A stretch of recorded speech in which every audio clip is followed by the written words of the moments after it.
Hi, it's Dave from Classic Blade Review, and what we're going to do in this brief video, we are going to compare three different buck folding knives. Three very well-known buck folding knives, and look at some of the differences. And if you're in the market for a buck knife and you're curious to know which model you should get based on options and sizes, this may be a helpful video for you. What I'm going to take a look at first, so we've got the 501, or I'm sorry, the 110, which is your most classic buck hunting knife, folding knife. I will say all three of these knives are there's no customization to them. So it's exactly how you would get it if you ordered it off of Amazon, bought it at a store, or from Buck without selecting different metals or something that wouldn't come standard. So these are all three very standard. So again, you can kind of see the size difference. The 110 obviously being the larger, heavier knife. I did a video on the 110. It's one of the first videos on this channel just because it's such a classic, sort of the grandfather of folding knives. I would encourage you to check it out. It goes into much more detail. But the 110, unless you order it customized, which are a lot of options, it comes with brass bolsters, brass pins, with the exception of the locking pin, which is stainless steel. You can see the model on the blade on the tang, the Buck 110 USA, and then the symbol after the 110. I'll bring it a little bit closer, and that little symbol tells you what year the knife was manufactured. This one being manufactured in 2021. So this has the ebony wood, which is a move away from their resin infused wood that they were using prior to that. And it's held up really well. It's kind of unique. So you can see on one side, I think this is kind of true for just standard buck knives. I don't know if the camera will pick it up, but on like this side of the handle, it's a little bit lighter than this one, which doesn't bother me at all. But I just think it sort of stands out to me. Now, what's interesting is that for at least the 110, I think it might only be the 110, I'm not sure, Buck has a partnership with Taylor Guitars, where they will actually use the wood that Taylor uses for their fretboards on their guitars. If you don't know, Taylor's a very nice higher end make of guitar, run by started up by Bob Taylor. And so they partnered where Buck will use some of their leftover wood that was maybe too small to use on their fretboards, and Buck uses those pieces on their 110 folding hunting knife. So I think that's pretty cool. So this is the 110, and then the second knife I have here would be the 501 Squire.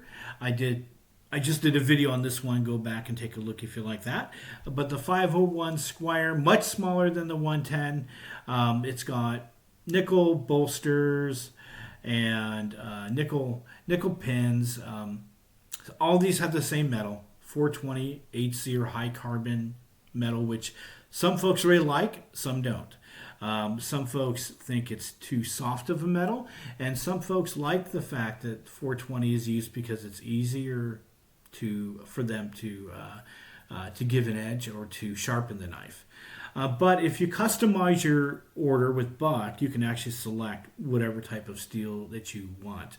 All these knives, all Buck knives, use what they call the Paul Boss heating treatment, which really impacts the durability or the strength of the blade, the way that they fire it up, the way they heat the metal, cool it, heating and cooling it. Impacts the hardness of the blade. And so no matter what buck knife you use, you get that same Paul Boss heat treatment. And all these three knives and every single buck knife that you order, these are all made in the United States. So I know the 300 series, I think they're mostly made in China. They still stand behind their product with a Buck forever warranty. So that's super nice. But that's to give you some size differences. So this is the 501 Squire. I think it might have that resin infused rosewood. I think they call it the Dynalux. I'm not sure if that's true. I know the 110 doesn't. It's that solid ebony, but I'm thinking these others still may have that resin infused Dynalux wood, which helps to keeps the wood from bloating with humidity and that sort of thing. I don't hear a lot of complaints about it, so people must be okay with it. Now the 110 has a clip point blade. You can see how it dips and back up, where the 501 and the 503 are drop point blades. They just sort of drop down. They all have the thumb nick, which is helpful for opening the knife. But you can kind of see the difference in size, where the blade difference. I don't have the exact size blade for the 503 Prince, but the 501 Squire, the blade is 2 3/4 inches long.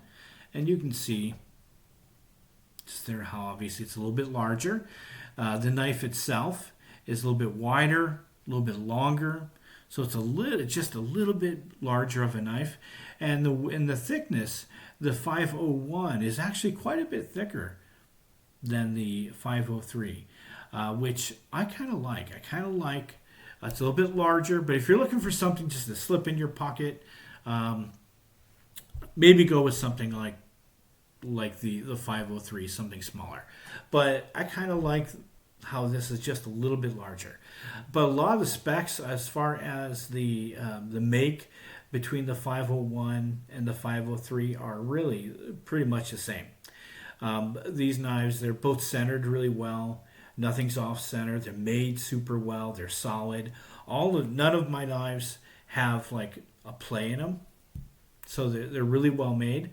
Now, one difference is that the 503 wouldn't come with a sheath, where I apologize for that. Where the 501 and the 110 do come with leather sheaths. I'll let you guess which knife goes in which sheath. These sheaths though they're all leather, they're made in Mexico. I did notice that the snap for the 110 is bronze, and the snap for the 501 is metal. And the 110, you can see it actually has that stamp 110 on the back, where the 501 doesn't. So either way, I love these knives. Yeah, I would love to hear your thoughts on buck knives. What buck knife do you own? What's your favorite? What are you interested in buying? What do you like or don't like about these knives? I'd love to hear from you. Please comment below, and thanks for checking in.